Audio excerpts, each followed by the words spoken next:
Hello there. My journal today is called Dancing with Duality, or Oneness or Twoness. It's was written on 4/19/2010, the third one of the day. The Mayan calendar day was two-night or house.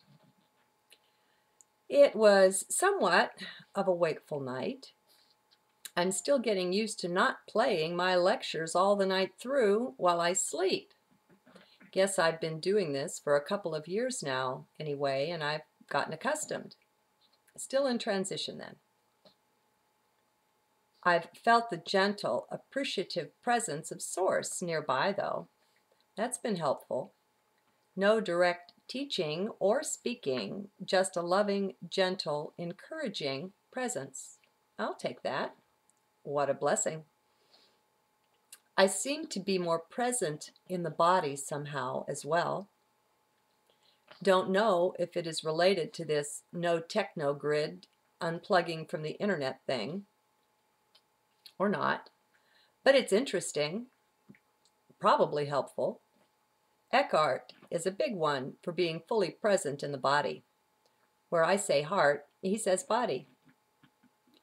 After my contact with Source the other day, and after reading the journal onto video as well, I feel much more like a toddler in terms of the possibilities that lay ahead.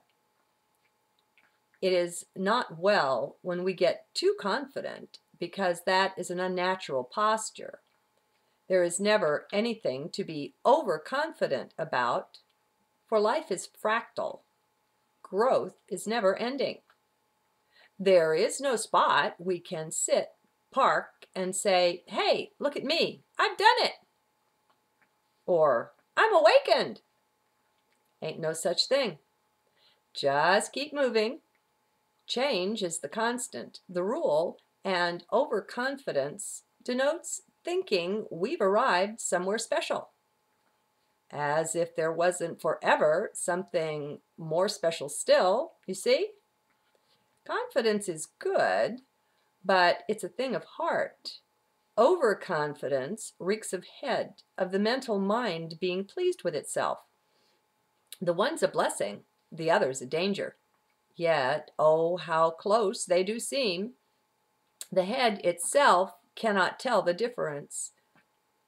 It is only in heart this is seen. How much of duality remains? How much are we subject to, if any? So much is falling away, simply dissolving and dropping off with observation, as many begin to awaken. Duality and deep involvement in that is one of the first things to fade. I still see a beauty in much, or at least some of it though. For instance, how is there balance absent duality? Confidence is good, even necessary, but its necessary balance is humility. I take my stand, or try to, in the middle, or at the balance point of these, like a teeter-totter. Yes, the child's toy helps make sense of it. The seesaw or teeter-totter's the perfect example, for it takes two to play the game. Yet, that's if they sit on the outer edges, the seats. One can play from the middle, standing there at the balance point. That's how we're rising. We're incorporating both sides equally within us. Thus, no more two, we can play by ourselves. In a way, it still requires a twoness, though.